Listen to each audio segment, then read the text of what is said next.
Hi and welcome back to Cheeky Crypto. My name is Nick. And my name is Chris. And Nick, what do we got in store today?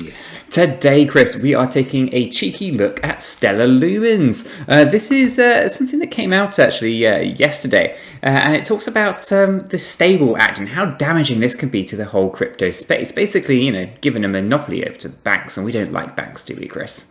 No, we don't like banks. So guys, if you are like us and you're not fond of those bank accounts, but bankers, definitely go ahead and smash that like button for Chris. He really appreciates it. And if you're new here, go ahead and subscribe to the channel. By subscribing, you'll be kept up to date with all the videos and live streams that we do here on the Cheeky Crypto channel. Right, Chris, let's quickly have a look at the markets. Have a look at the Stellar to USD chart.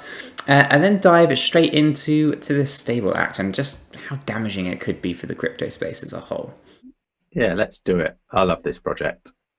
Right, so here we are on Coin Market Cap. We are now on 564 billion USD. Hopefully there were no weak hands watching and unfortunately sold theirs yesterday. As always, these things, you have their high fluctuations in price, and yesterday was a very, very red day. At the point of this recording, we can see a lot of red. I imagine that during the course of today, those reds are turning green, and I'll show you why in a moment. But let's just have a little look at Stellar here. So Stellar's currently trading at 17.4 cents, 5.12 down for the 24-hour period, and 17.07 for the 7-day period. Now, if I give that a click, we'll go in here. We can see 17.4, 510. It's got a market cap here of 3.7 billion USD. Trading volume is 624 million USD. Circulating supply, as we all know, is the 21.7 billion XLM, with 50 billion XLM as the total supply. And as a quick recap, the all-time high here is 93.8 cents. That was January the 4th, 2018. So let's go ahead and look at the chart, Chris. So this is the chart, right? So yesterday we can see this red candle. Let me just move that out of the way for a second.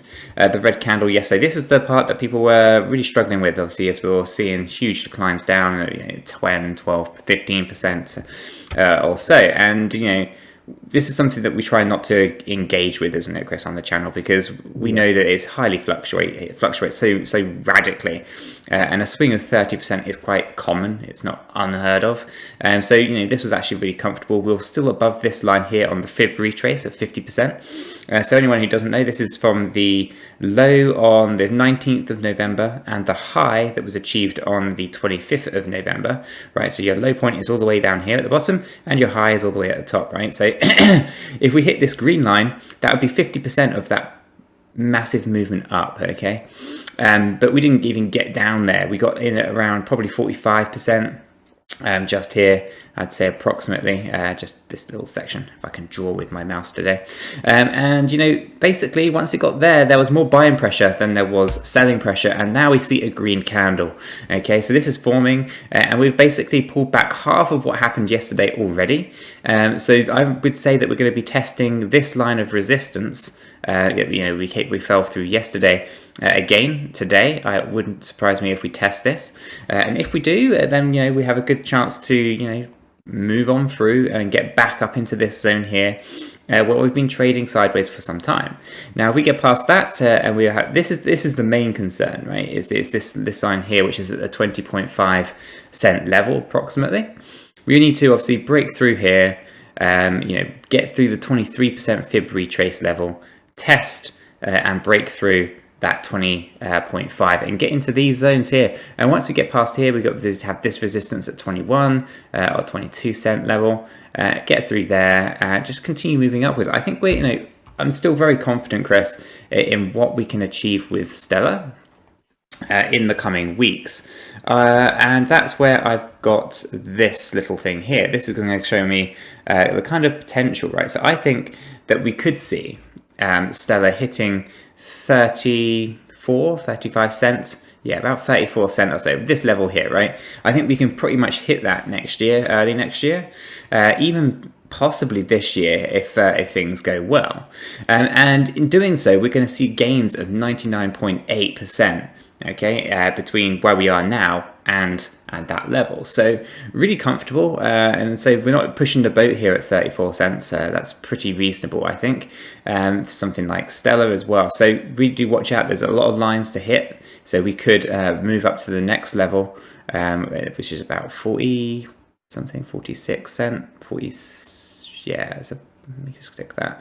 Yeah, 46.7 cents. Okay, so we can start moving up and approaching these lines as well, and that would be gains of 165% on the current position.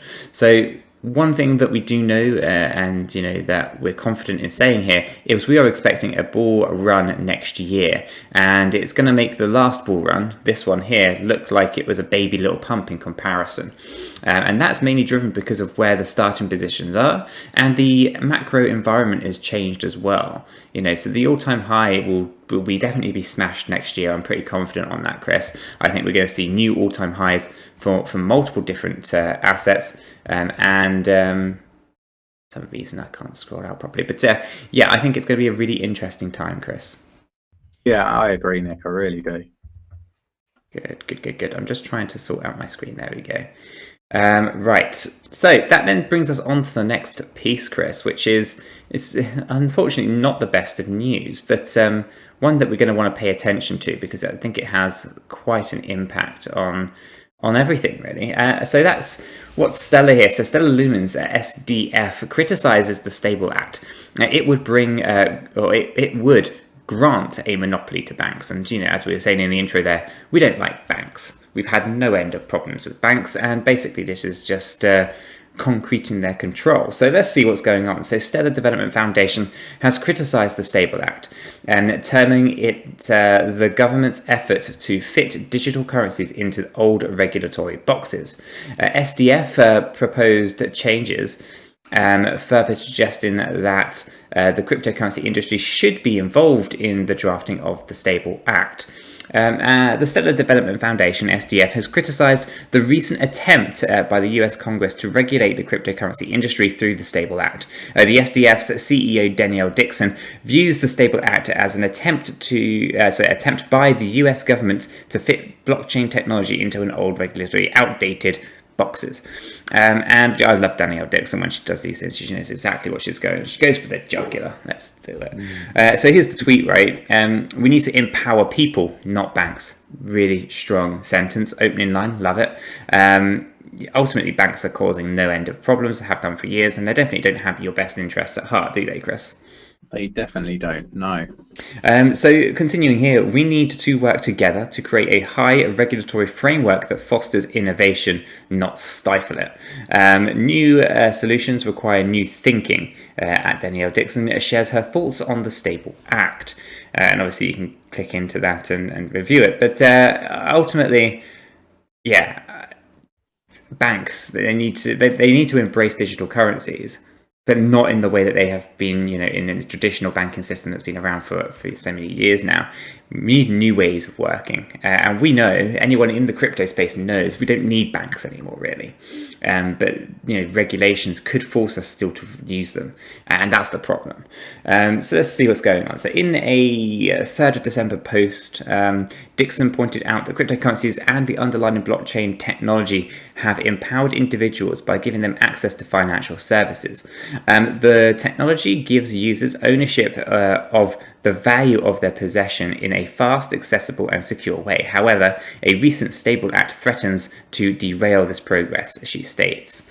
But the potential will be stymied, that's the word, if our leaders try to fit this technology and its regulatory framework into old boxes. And that's exactly what the Stable Act would do. Apply outdated traditional frameworks that haven't been updated in decades to new payment infrastructures and innovations. This type of legislation puts the power back into the hands of the banks instead of the people, and that is hugely problematic. So, hopefully that, we're able to make some changes here, because if this is the case, then basically nothing changes, right? There's new ways of working, but ultimately people are still in the same god-awful situation that they have been in, and we obviously need new, fresh ways to move forward. So as Crypto Newsflash reported, the Stable Act is seeking to treat stablecoin issuers as financial service providers. They will have to obtain a banking charter, adhere to banking regulations, and seek the Federal Reserve's approval. The Act also requires the issuers to obtain FDIC insurance and maintain reserves at the Fed. So giving a monopoly to banks, right? That's ultimately what it is. While SDF believes in protecting the consumers, Danielle believes that Stable Act will only harm them, she remarks. First, it would effectively grant a monopoly over a promising new payment technology to big banks, giving banks more power and entrenching their already high concentrated market power. Less competition means fewer options for the consumers. Really powerful paragraph in itself. In addition, banks have shown little interest in stablecoins. Rather, they have been looking at stablecoins as a source of competition, which, if wiped out by the Stable Act, would give them renewed freedom to raise prices and reduce customer service. Dixon urges the U.S. Congress and partner with the to partner with the private and public sectors to draft a regulatory framework for the industry. In working together, the three factions can formulate tailored package regulations for cryptocurrencies and stablecoins. The former Mozilla Foundation CEO pointed out, new solutions require new thinking. The Stellar Development Foundation joins a growing list of dissenting voices that have opposed the act, while the legislators claim that they were aiming to protect investors, especially low and moderate income residents of color. Residents of 𝗕𝗘𝗪𝗧. Many believe that these would be in more harm if stablecoin usage is wiped out in the US. So Circle Internet Financial CEO Jeremy is one of the people opposing the act. In a recent Twitter thread, Jeremy laid out some of the key reasons the act would be a bad idea for people it aims to protect. He stated, the Stable Act would represent a huge step backwards for digital currency innovation in the United States, limiting the accelerating progress of both the blockchain and fintech industry. So pretty powerful stuff happening here, and cause potentially huge problems for the entire industry as a whole. So Chris, what's your takeaways? Yeah, like probably the same as what you've just described, to be honest with you, Nick. I just kind of feel like, yeah, it wouldn't be great for the space. I think everything sort of, all my views are covered. Like, yeah, it just wouldn't be great for the space. I just don't know what else to really add, to be honest. I think it'd be a real shame. It is a real shame, and hopefully, they're able to, stop it, because ultimately, something like this, it just derails absolutely everything. We can't be in a place that's exactly the same as it is today, but just utilizing new technology. You're basically giving full power back to the people that were, the whole point of blockchain technology was to prevent that kind of thing.